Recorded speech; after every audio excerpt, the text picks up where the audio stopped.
We live in a world where we're constantly told to tough it out and keep it moving. We put so much emphasis on physical health, but what about our mental well-being? Ignoring the warning signs of mental illness is like ignoring a flashing red light on your car dashboard. Eventually, something's gotta give. Millions of people are struggling in silence, and that's not okay. Mental health is just as important as physical health, yet it often goes unnoticed. In this video, we'll break down 6 key signs of mental illness that you should never ignore. Let's get started. Everyone has good days and bad days. It's part of life.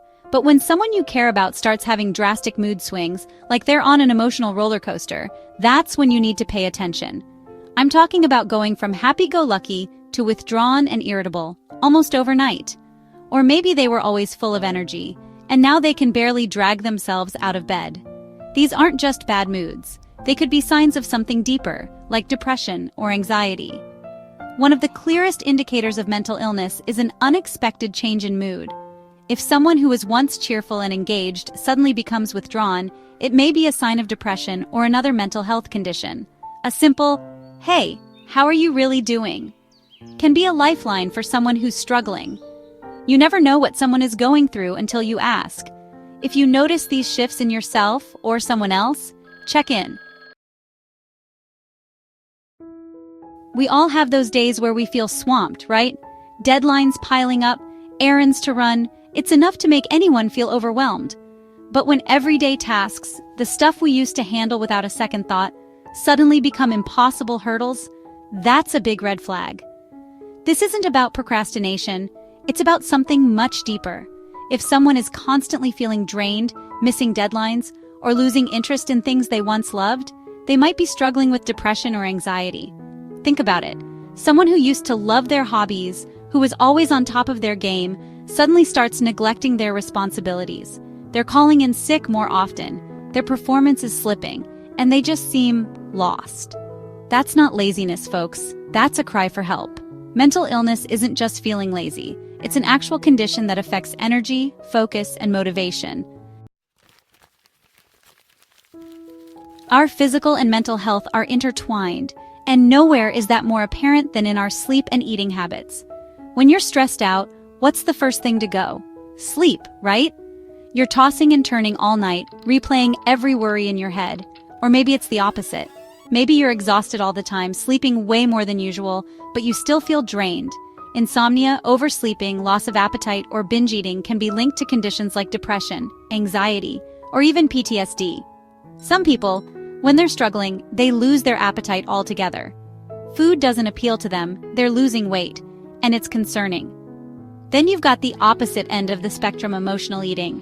Using food as a coping mechanism is a sign that something's out of balance. Have you noticed big changes in your sleep or appetite? If so, it might be time to check in with a professional. We all experience stress and worry from time to time. It's a normal part of life. But when that worry turns into constant fear, when it starts to consume every waking moment, that's when it crosses the line into anxiety. Anxiety is more than just feeling a little nervous. It's like your mind and body are stuck in overdrive, constantly on high alert. Occasional stress is normal, but if someone constantly feels on edge, overwhelmed by worry, or experiences panic attacks, they might have an anxiety disorder. People with anxiety might experience sudden, overwhelming surges of fear. These panic attacks, their heart starts racing, they can't catch their breath, they might even feel like they're having a heart attack. Some people become withdrawn and avoid social situations, while others might seem restless and agitated. Tip: if you or someone you know experiences racing thoughts, a pounding heart, or excessive fear about daily situations, professional help can provide relief and coping strategies. Let's talk about a tough subject: substance use and addiction. More often than not, there's an underlying mental health issue fueling those addictive behaviors. When someone's hurting, when they're trying to numb the pain of depression, anxiety, or trauma, they might turn to drugs, alcohol, even prescription medication to cope. Many people struggling with their mental health turn to alcohol, drugs, or even prescription medication as a way to cope. While it might provide temporary relief, it often worsens the problem in the long run. Substance use is a dangerous cycle.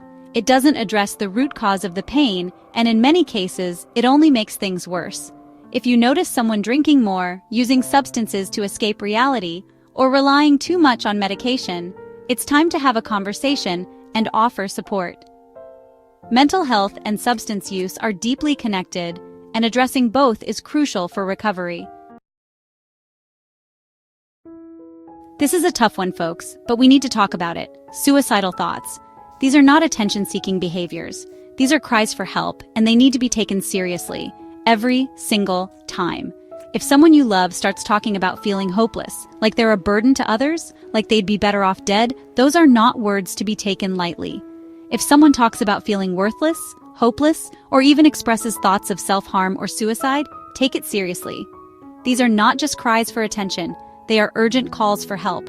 I know it's scary, but you have to reach out. Encourage them to talk to a professional, a therapist, a counselor, anyone who can help. If you or someone you know is struggling, reach out to a mental health professional or call a crisis hotline. You are not alone, and help is available. Dealing with mental illness is not a sign of weakness. It doesn't make you any less of a person. Having the courage to seek help, to reach out and say, "I'm struggling," takes real strength. If you recognize any of these warning signs in yourself or someone you love, don't wait. Don't brush it off or try to tough it out. Reach out, talk to someone. Mental illness is not a weakness, and seeking help is a sign of strength. If you recognize these signs in yourself or a loved one, don't wait. Reach out, talk to someone, and get the support you deserve. If this video was helpful, hit the like button and share it with someone who might need to hear this message. See you in the next video.